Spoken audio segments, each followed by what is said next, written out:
Every year, more than 3 million older adults in the United States are treated in emergency rooms for fall injuries. Falls are the leading cause of both fatal and non-fatal injuries in adults over 65. Not cancer, not heart disease, but falls. But when researchers look closely at what these patients have in common, the same pattern keeps appearing. Studies show that 65 to 93% of seniors who suffer serious fall-related injuries were taking at least one medication formally identified as a fall risk increasing drug in older adults. These are not obscure drugs with buried warnings. They are medications that multiple large-scale meta-analyses, the American Geriatrics Society's 2023 Beers criteria, and the CDC's own fall prevention program have specifically flagged for seniors. 6 of them are so common that there is a real chance that at least one is sitting in your medicine cabinet right now. I have seen the aftermath of this more times than I can count. A hip fractured in the middle of the night, a head injury from a bathroom floor, a person who walked into the hospital independently and never walked out the same way again. But in almost every case, the connection to medication was never discussed. But I won't allow this to happen anymore. That is why I created this channel, to expose the system and to share what is best for you and your health. Hi, I'm Dr. John. Subscribe and hit like. We're building this to 1,000 subscribers on one principle. The system profits from your sickness, not from you being healthier. In this video, I am going to walk you through all 6 medications. The exact names you will recognize on your bottles, what each one does inside an aging body that makes it dangerous in a way that was never explained to you, the numbers from the research so you understand how significant the risk actually is, and the specific questions you need to bring to your doctor before your next refill. One important disclaimer before we start: do not stop any medication on your own based on this video. Every drug on this list treats a real condition. The goal is not to stop treatment. The goal is to have an informed conversation that your standard appointment was never designed to give you. Now, here is what your body is doing with these drugs that changes everything after 60. Picture your balance system as a feedback loop running constantly in the background. Your eyes track where you are in space. Your inner ear measures tilt and momentum. Your muscles receive signals to adjust. Your brain processes all of it and fires the corrections fast enough that you never notice them happening. A tiny shift of weight here, a micro adjustment of your foot there. That loop runs in milliseconds. When it works properly, you catch yourself without thinking. When it is slowed down even slightly, small disruptions that your body would have corrected automatically become falls. Here is what aging does to that loop, and why it matters so much with the medications we are about to cover. By the time you reach your 60s and 70s, your liver's ability to break down and clear medications has dropped by 30 to 40% compared to when you were 50. Your kidneys clear drugs more slowly too. What that means in practice is that a sedating medication producing mild drowsiness in a 50-year-old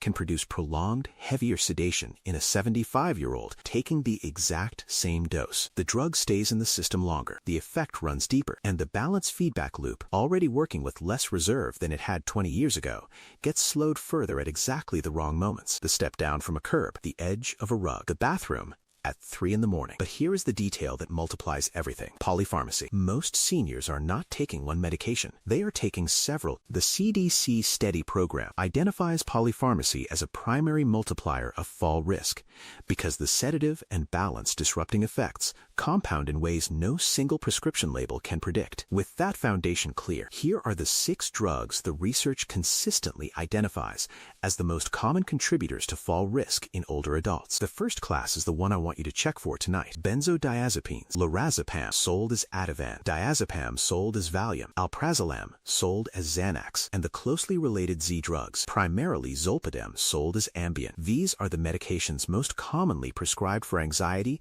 and sleep in adults over 60. Across multiple large meta-analyses, they carry pooled odds ratios for falls between 1.42 and 1.57, meaning they increase the odds of a serious fall by 40 to 57%. The 2023 American Geriatrics Society Beers criteria gives a strong recommendation to avoid these medications in any older adult with a history of falls. The reason comes back to that feedback loop. Benzodiazepines slow the speed at which your brain translates a balance signal. I am tipping sideways into a physical correction. In a younger adult, that translation happens fast enough that the correction occurs before a fall does. In a senior on a benzodiazepine, That loop is delayed. Patients describe it as feeling slightly underwater, mentally present but a half second behind the world around them. That half second is enough. And the long-acting versions, diazepam in particular, accumulate in the system over days. A dose taken 3 nights ago is still slowing that feedback loop today. If you see lorazepam,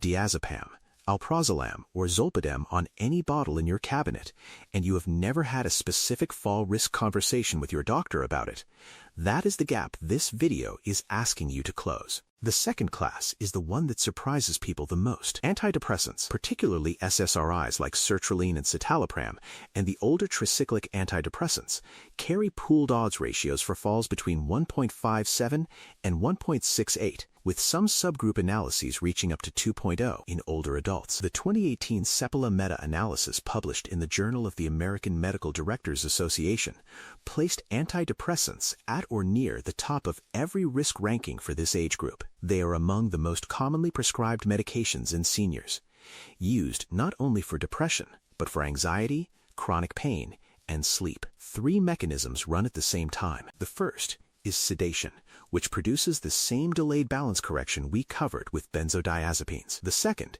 is orthostatic hypotension. When you stand up quickly, your blood pressure needs to adjust fast to keep blood flowing to your brain. Antidepressants slow that adjustment. For a split second, as you rise from a chair or step out of bed, blood pressure drops, the brain receives slightly less oxygen, and you feel that rush of dizziness, the momentary blackout at the edges of your vision. For a younger person, the adjustment catches up before anything happens. For a senior, especially at night, that moment is when falls occur. The third mechanism is direct impairment of the coordination pathways in the central nervous system. 3 separate risk pathways in one pill. If you are currently on an antidepressant, the specific drug, the dose, and its interaction with everything else you take deserve to be reviewed with fall risk explicitly named. The third class is opioids, oxycodone, hydrocodone, and tramadol. Opioids carry a pooled odds ratio of approximately 1.60 for falls in the Sepala meta-analysis. I want to tell you about a patient I will call Robert, 71 years old, retired engineer, sharp and independent. He had been managing chronic knee pain with hydrocodone for nearly 2 years. His prescribing doctor was keeping his pain at a level where he could stay active, but nobody had ever formally evaluated his fall risk in the context of that prescription. Robert fell getting out of the shower one Tuesday morning. He fractured his wrist catching himself, then fractured his hip on the way down. He spent 11 days in the hospital and 3 months in rehabilitation, and he never fully returned to the independence he had before that morning. When we reviewed everything, the opioid contribution to his balance and reaction time had never been part of the conversation. That question,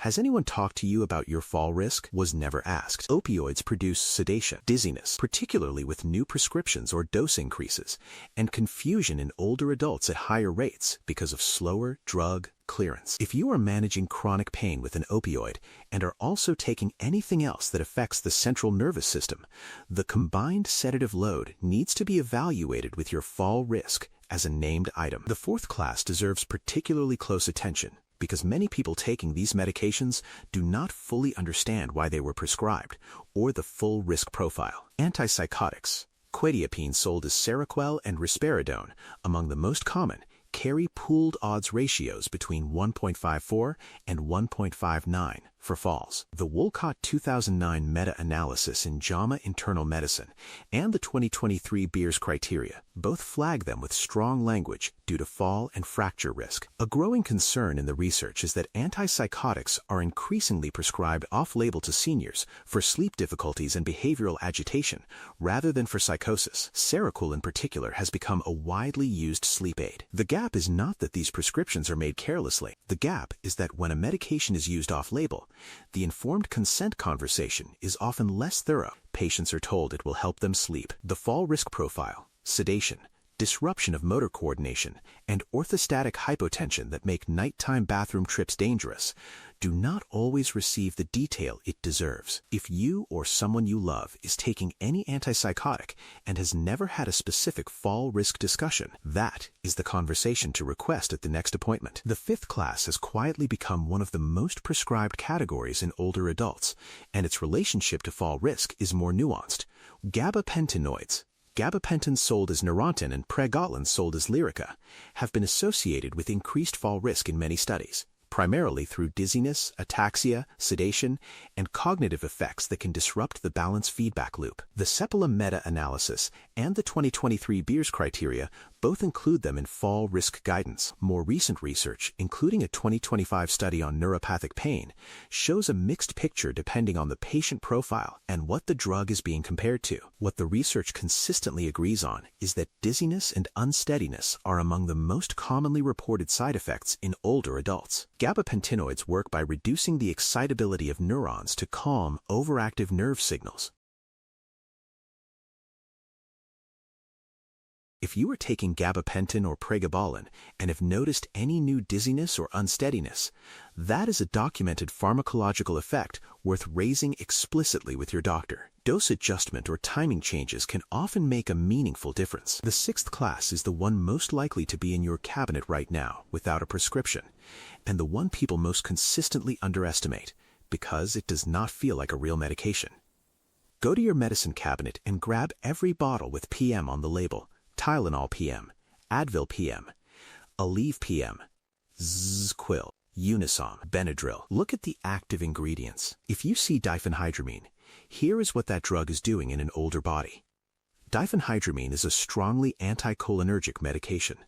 In older adults, anticholinergic drugs produce sedation, confusion, impaired balance, and slowed reaction time that multiple studies have directly linked to falls. The CDC STEADY program lists anticholinergics as a key fall risk increasing drug, and the 2023 Beers criteria includes a strong warning. Recent case crossover studies have confirmed the association. Alongside diphenhydramine, prescription muscle relaxants such as cyclobenzaprine sold as Flexeril carry adjusted odds ratios between 1.35 and 1.42 for falls, and are also included in the Beers criteria. The reason this sixth class matters so much is the access problem. The other 5 require a doctor's signature. This one, you buy yourself without any conversation, marketed as a sleep aid or allergy pill, taken by many seniors who were never told that the same ingredient causing drowsiness is also disrupting the neurological coordination required to stay upright at 3 in the morning. So here is what to do with all of this. The first step is a medication review. A specific, structured conversation with your primary care physician or pharmacist in which every medication you take, prescription and over-the-counter, is evaluated for fall risk. This is not a standard part of a routine appointment unless you ask for it explicitly. Say these words: I would like a review of my medications for fall risk. Bring every bottle, because the research is clear. The risk multiplies with each additional medication. When you have that conversation, 3 specific questions are worth writing down. 3 specific questions are worth writing down. For each medication identified as a fall risk, is there an alternative with a lower fall risk profile that manages the same condition? Is the current dose the lowest effective dose for my situation? And is there a non-pharmacological option that could reduce reliance on the high-risk drug? These are the exact questions the Beers criteria was designed to prompt. The second step is a fall risk assessment if you have not had one recently. The CDC STEADY program includes a validated tool that evaluates your balance, gait, and strength. Ask for it by name and bring someone with you to that appointment. Research shows that seniors attending alone retain less than half the information given and are far less likely to ask the hard questions. Before I wrap this up, I want to ask you directly, of the 6 classes we covered today: benzodiazepines and Z drugs, antidepressants, opioids, antipsychotics, gabapentinoids, and anticholinergic antihistamines, how many are currently in your home right now? Write the number in the comments. The data from fall-related hospitalization research suggests that for most households over 60, the answer is more than 1. Your answer helps the next person watching understand they are not alone. Now, to summarize everything. Falls are the leading cause of fatal and non-fatal injuries in adults over 65. Studies show that 65 to 93% of seniors who suffer serious fall-related injuries were taking at least one fall risk increasing drug at the time of the event.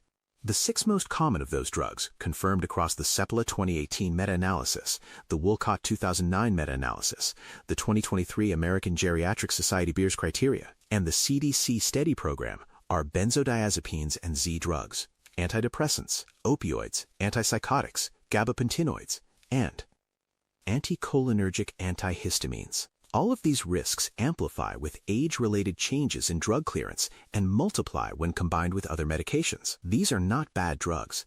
They are medications that were studied in older adults, and the data revealed something that most patients were never told. That information belongs to you. A medication review, a steady fall risk assessment, and one additional person in the room at your next appointment. Those 3 things together change the conversation you are walking into. And remember, do not stop anything on your own. Bring this information to your doctor and ask the question directly. Given my age, my other medications, and my overall health, has my specific fall risk from each drug I am currently taking been formally evaluated? If this channel is giving you the kind of specific, research-grounded health information that the industry hides from you, subscribe right now and share with your loved ones so they can benefit from these videos.